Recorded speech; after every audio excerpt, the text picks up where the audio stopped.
Video report number one. Anita and I both watched the movie JoJo Rabbit, and this is my book report or video report on the movie. So it's about a boy named JoJo Rabbit, and he was a 10-year-old boy who was joining the Hitler Youth in World War II. So this would be about in 1944, maybe 45, early 45, set in Berlin, I think, Germany. And the idea is this 10-year-old boy, he has decided he's a Nazi, and he's sort of struggling with it. And in part of that struggle, he has a imaginary friend, and that imaginary friend is Adolf Hitler. And Adolf Hitler, he's sort of a comic kind of character because it's a little boy's version of who he'd think Adolf Hitler was.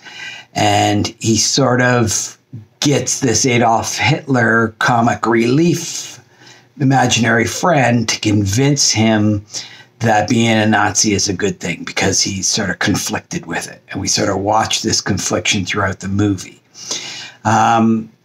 So Scarlett Johansson plays his mother.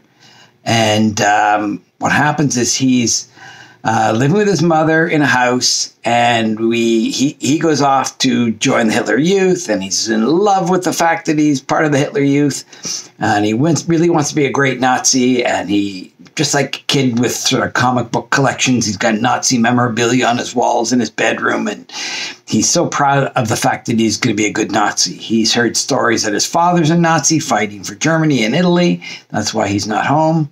We don't know. I don't know if we know the answer to that, if his father's dead or alive or a Nazi. I think he's a sympathizer. I think he's a part of the underground, and he was just told that story.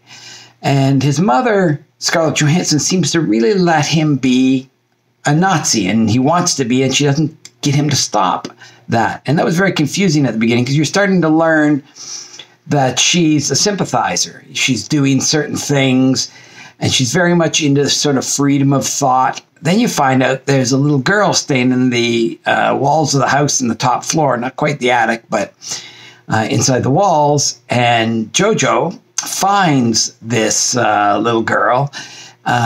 She's taller than him, so she's a couple of years older, maybe 13 or 14, and finds out that his mother's hiding the girl. And she's Jewish. And all he's ever heard is that Jewish people are evil and have horns and can read your minds and can control you. And so he doesn't like Jews. And so he doesn't like this girl at all. And he thinks maybe she should die or he should tell on her. But because his mom's hiding her, he sort of leaves the fact that maybe he shouldn't be telling on her. The mother doesn't tell her about this girl, probably because she thinks that that's too much for him to know. And he wants to be a good Nazi, and he might tell on her, so mother is trying to hide the girl from JoJo. But JoJo meets the girl and doesn't tell his mother because his mother doesn't trust him with the information, and he thinks that if he tells his mother, then, I don't know, he might get in trouble, she might get in trouble for hiding her. I'm not sure where his confliction is there, but he keeps it a secret. She keeps it a secret from her mother, and her mother is keeping a secret from JoJo. But you realize the mother is doing some subversive things, I wouldn't say anti-German, just against the war effort. And the Nazis are very much, especially at the end of World War II, you realize they're not so worried about the Jewish issue anymore, even though it's sort of an overriding factor. It's somebody they get to blame the war on, why maybe it's not going so well, because they're realizing it's not going so well. And so JoJo has the conflict with starting to like this girl, and he's told he gets butterflies in his stomach when he's in love, and he starts to have these butterflies in his stomach looking at this girl. And he doesn't want to like the girl because she's Jewish, and so that's part of the internal conflict that he has. Then one day he goes out to play in the street, and in earlier scenes you've seen people hanging from wooden posts and bars in the middle of the city in City Square just to show people that you better be on the German side. They're in control, and if you don't, you could end up like these people and be killed for it. So it very much is trying to put people in their place with these hanging of people in the middle of the city streets. Then one day he's playing and he looks up and he sees the shoes and he realizes this mother hanging in the street. And it's a very awful scene, not terribly graphic because you just see the shoes. And he hugs onto the shoes and he realizes his mother's dead. And I don't know if at that moment he's putting it together that his mother was on the other side or against the Germans, because at one point they came to the house, the Germans did, to do a search, and they asked a lot of questions about his mother. Where's your mother? Why isn't she here? And he said she's been very busy. And of course, during World War II, what are you going to be busy with? So maybe he's considering the fact that maybe she was killed because of the information that he gave away about his mother, because nobody knows what's happening with that.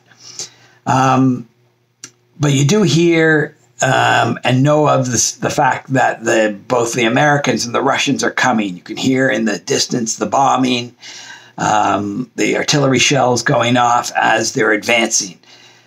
He even goes and sees the leader of the Hitler Youth, who is played by Sam Rockwell, a great character in this one.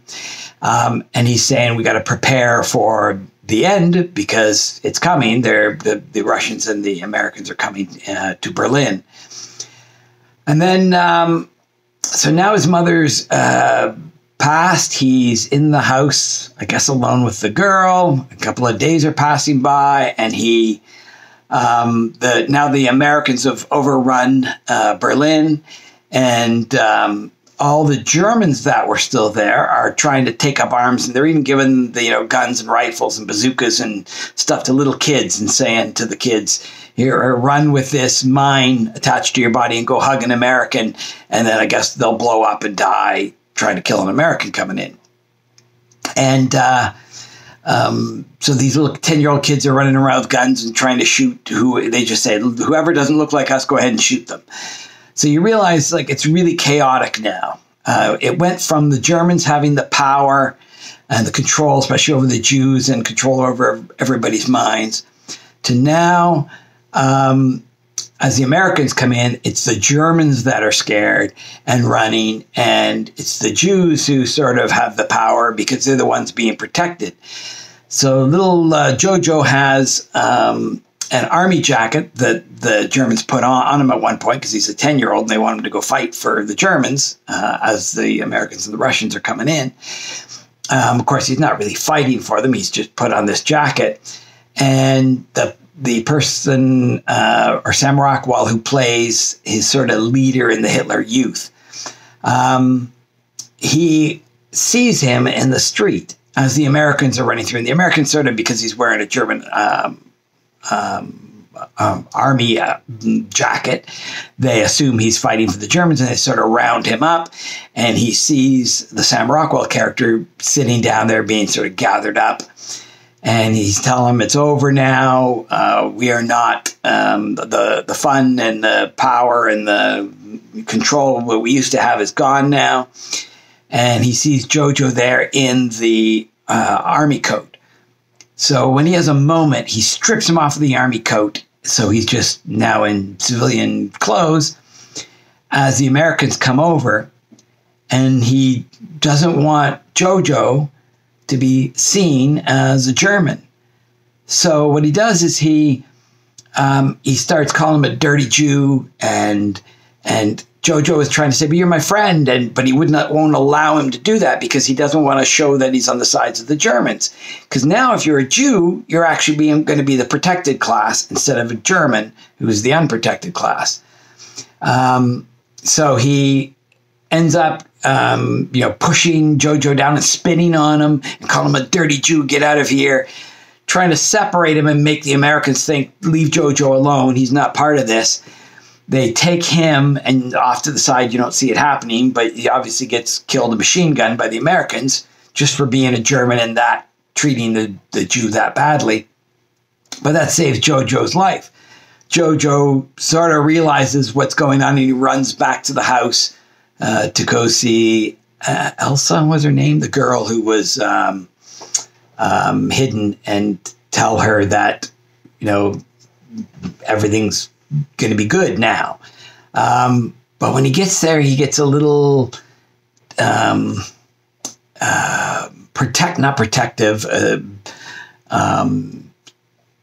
jealous of the fact that she's going to be free and he's not in control of her anymore, because she was sort of a prisoner in the house and he got to come see her. And so he doesn't want to say, you're free to go do what you need to do.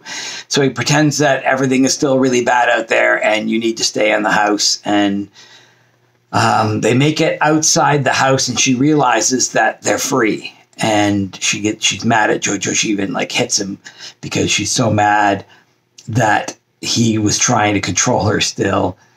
But it was just him being in love with her, and he just wanted her for himself. So he said, I guess I deserved that when she hit him, because he did deserve it. And then they start sort of dancing, the little boy and the girl, not like a romantic dancing, but dancing, sort of the freedom of dancing, which is what his mother passed on to him, because his mother tried to tell him that dancing is what you want to do. That's part of the freedom that you have as an individual, that obviously you weren't under the Germans controlling everything. That's those freedoms were gone, and she was trying to impart those freedoms. So I learned throughout the movie that the reason she let him be a Nazi, which was very strange at the beginning, because you didn't like the fact that here you're realizing she's a sympathizer, and you're getting to know that side of her. So why is she not procuring the fact that he's a Nazi, but not saying, stop being a Nazi, that's terrible that you're being that way? It's because ultimately that will save him. That will let him make it through the war, or give him a chance to be saved. Because if he's a sympathizer, he's going to be killed, and just like she was. And she probably knew the risk that of what she was doing and didn't want him to be part of that. If he was a Nazi, he would pass through that, which he did. Because he was a Nazi. If he wasn't that way and he was soft-hearted, and you realize he's soft-hearted because the reason he's called JoJo Rabbit is because at the beginning when he was in Hitler Youth, they were trying to make everybody prove they were a man, and he said, I'm a man, I'll kill Jews, I'll do anything. So they said, okay, kill this rabbit.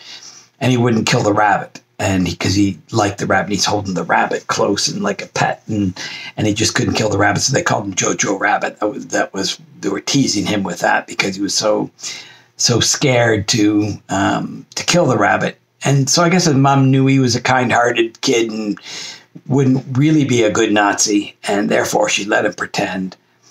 So the spoiler alert is the Germans did win the war. I don't know that. The Germans lost the war, and the Russians and the Americans came in, and he was freed. And you realize the shift of power, and the Sam Rockwell character at the end, who was killed for being good to JoJo.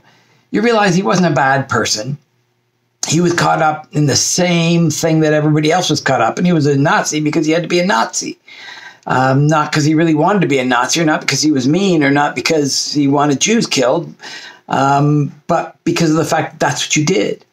I remember I dated someone once many years ago, and I remember she told me she was German, and she said her grandfather was Nazi in World War II. And I remember being kind of laughing at her a little bit under my breath, and, oh God, you had Nazi grandfather? Oh, I can't believe how bad that was, or stupid that was, or whatever. And she said to me, she goes, he died on the Russian front, and he wasn't a Nazi because he wanted to be a Nazi. He was a Nazi because he was forced to be a Nazi.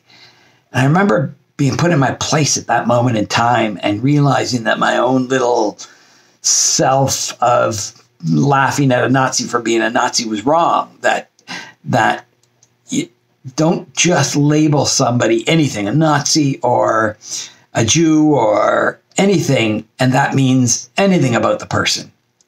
And you learn that because the Nazi saved the young German boy's life by calling him a Jew at the end, because the power balance shifted from the Germans controlling and beating on people to the Americans doing it. So now Americans would be happy to kill a German, same way the Germans were happy to kill a Jew. They just killed them because they seemed to be wrong. And so I think my takeaway from the movie is that no one's right. The Americans weren't right. The Germans weren't right. The Jews weren't right. I mean, the Jews didn't do anything wrong from that prospect. But the fact that just because you make an assumption of what somebody is based on what they thought they were supposed to be, this boy thought he was supposed to be a Nazi, and most Germans thought they were supposed to be Nazis. And the question, I guess, becomes to everybody watching it, would they become a Nazi in World War II?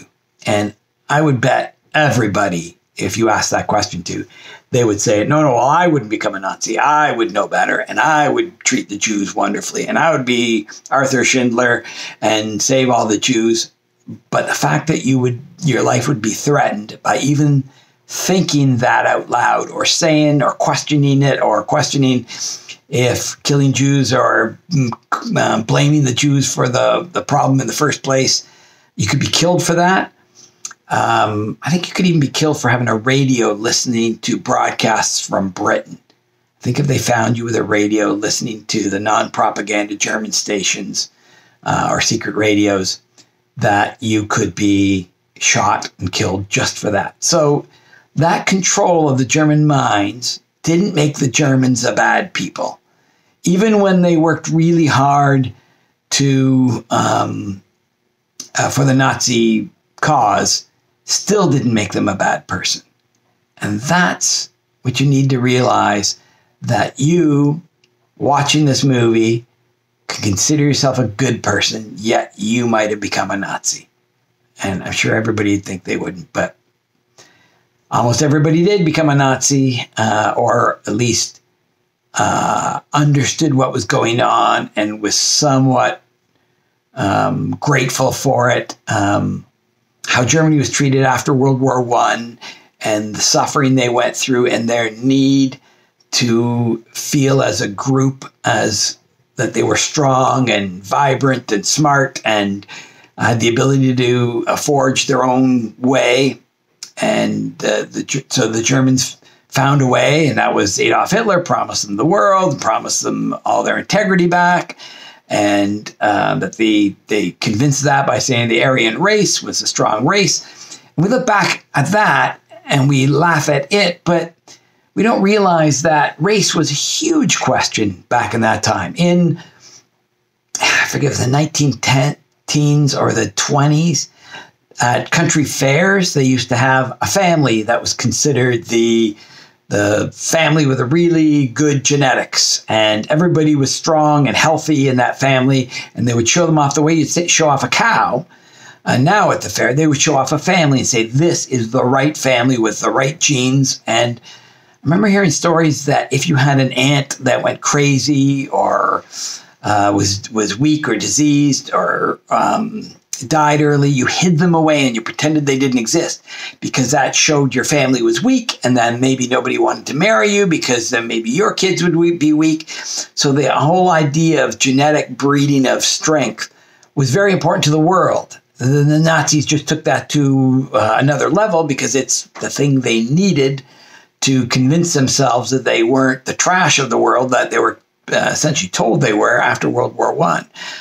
And they were decimated as a country and their economy, and that's what Hitler gave them, was the thought that they could overcome this. And that's why they believed in it. And when you have somebody coming out of the woodwork convincing you that all the things you've been told about yourself are wrong, and you are good and you are strong, and you want to believe that, even if it's the wrong message, and they used it based on genetics and the Aryan race, you fell for it because it's what you wanted to hear.